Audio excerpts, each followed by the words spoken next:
Assalamualaikum warahmatullahi wabarakatuh. Salam sejahtera bagi kita semua. Perkenalkan, nama saya Widianti, NIM A1P1 24030 dari kelas B. Baik, saya akan mempresentasikan PPT saya, yaitu yang berjudul Pemikiran Geomorfologi. Ada 6 materi yang akan saya jelaskan. Yang pertama, definisi geomorfologi. Yang kedua, 2 era perkembangan ilmu geomorfologi. Yang ketiga, geomorfologi dan ilmu lain.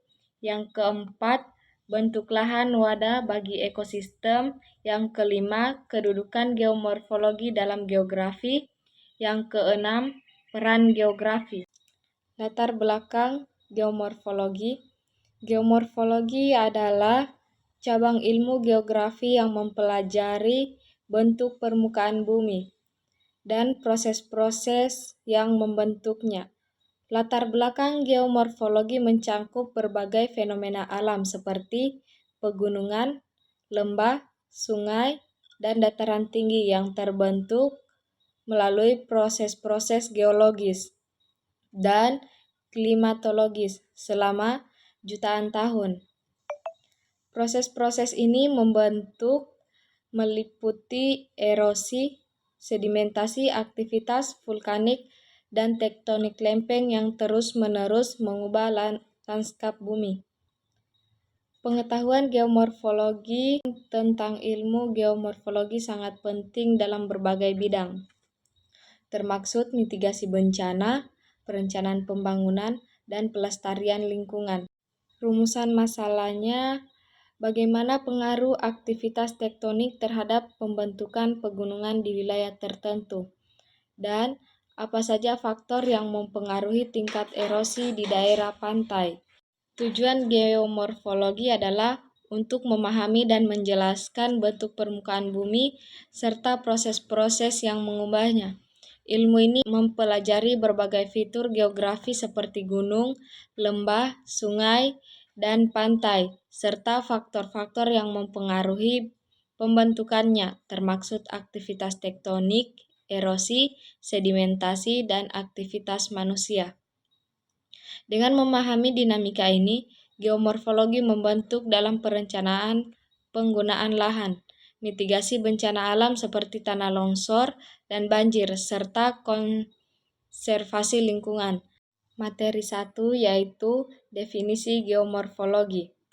Geomorfologi adalah cabang ilmu geografi yang mempelajari bentuk permukaan bumi dan proses-proses yang membentuknya. Ilmu ini mencakup analisis berbagai bentuk lahan seperti gunung, lembah, sungai, dan dataran, serta faktor-faktor yang mempengaruhi perubahan bentuk tersebut seperti erosi, sedimentasi, dan aktivitas tektonik. Geomorfologi juga berperan penting dalam memahami dinamika lingkungan alam, termaksud dampak dari perubahan iklim dan aktivitas manusia terhadap permukaan bumi. Materi kedua yaitu 2 era perkembangan ilmu geomorfologi. Sebelum era 1970, perkembangan geomorfologi lebih berfokus pada deskripsi dan klasifikasi bentuk-bentuk lahan, serta proses-proses yang membentuknya. Penelitian pada masa ini cenderung bersifat kualitatif dan lebih banyak mengandalkan observasi lapangan serta interpretasi visual dari peta topografi dan foto udara. Salah satu hal yang penting dalam periode ini adalah William Morris Davies dengan teorinya tentang siklus erosi yang mengambil evolusi bentuk lahan melalui tahapan muda, dewasa, dan tua. Setelah era 1970, geomorfologi mengalami pergeseran signifikan dengan diperkenalkannya pendekatan kuantitatif dan teknologi baru. Penggunaan komputer dan model matematika memungkinkan para ahli untuk menganalisis data dengan lebih akurat dan memprediksi perubahan bentuk lahan. Selain itu, teknologi penginderaan jauh dan sistem informasi geografis (SIG) telah memberikan alat yang sangat kuat untuk mengumpulkan dan menganalisis data spesial.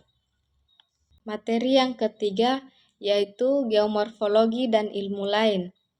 Geomorfologi adalah cabang ilmu geografi yang mempelajari bentuk permukaan bumi dan proses-proses yang membentuknya. Ilmu ini tidak berdiri sendiri melainkan saling terkait dengan berbagai disiplin ilmu lainnya.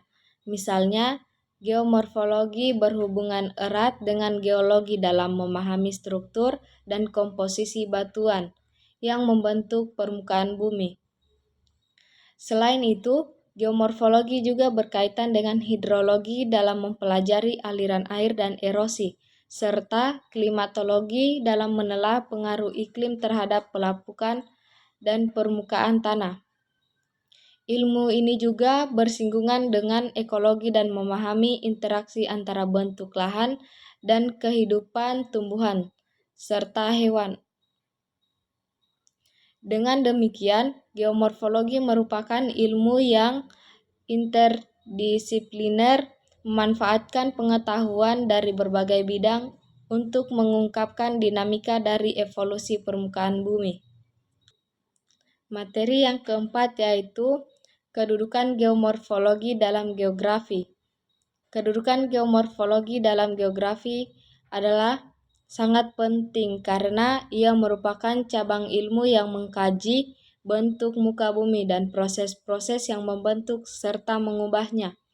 Geomorfologi membantu kita memahami bagaimana gunung, lembah, sungai, dan formasi lain terbentuk serta bagaimana faktor-faktor seperti angin, air, dan aktiviti tektonik memainkan peranan dalam perubahan lanskap. Ini tidak hanya penting dari segi akademik, tetapi juga praktikal dalam perancangan bandar, pengurusan sumber alam, dan mitigasi bencana alam melalui kajian geomorfologi.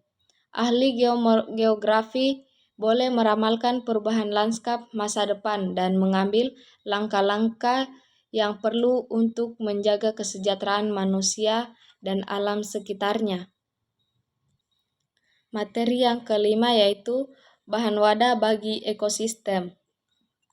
Bahan wadah bagi ekosistem memainkan peran penting dalam menjaga keseimbangan lingkungan. Plastik, misalnya, sering digunakan sebagai bahan wadah karena sifatnya yang ringan dan tahan lama. Namun, plastik memiliki dampak negatif terhadap ekosistem karena sulit terurai dan dapat mencemari lingkungan. Alternatif yang lebih ramah lingkungan termaksud bahan biodegradabel seperti kertas, bambu, dan bioplastik yang dapat terurai secara alami tanpa merusak alam. Penggunaan bahan-bahan ini dapat membantu mengurangi limbah dan menjaga kesehatan ekosistem. Materi yang keenam yaitu peran geomorfologi. Geomorfologi adalah cabang ilmu geografi yang mempelajari bentuk permukaan bumi dan proses-proses yang membentuknya. Peran geomorfologi sangat penting dalam berbagai bidang, termaksud perencanaan wilayah, mitigasi bencana alam, dan konservasi lingkungan. Melalui analisis geomorfologi, kita dapat memahami bagaimana faktor-faktor erosi, sedimentasi, aktivitas tektonik, dan perubahan iklim mempengaruhi lanskap. Pengetahuan ini membantu dalam merancang bangunan yang tahan gempa, mengelola sumber daya alam secara berkelanjutan, dan memprediksi serta mengurangi dampak bencana seperti banjir dan longsor. Terakhir yaitu kesimpulan, geomorfologi adalah cabang ilmu yang terakhir yaitu kesimpulan.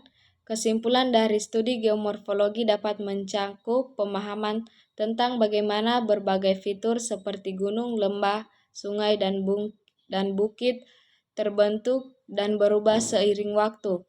Proses-proses seperti erosi, sedimentasi, tektonik, dan aktivitas vulkanik memainkan peran penting dalam pembentukan dan transformasi lanskap. Melalui analisis geomorfologi, kita dapat memahami sejarah geologi suatu daerah, memprediksi perubahan lingkungan di masa depan, dan merencanakan penggunaan lahan yang lebih bijaksana. Pengetahuan ini sangat penting untuk mitigasi bencana alam, konservasi lingkungan, dan pengembangan infrastruktur yang berkelanjutan. Baik, itulah tadi presentasi saya. Lebih dan kurangnya mohon dimaafkan. Sekian dari saya. Wassalamualaikum warahmatullahi wabarakatuh.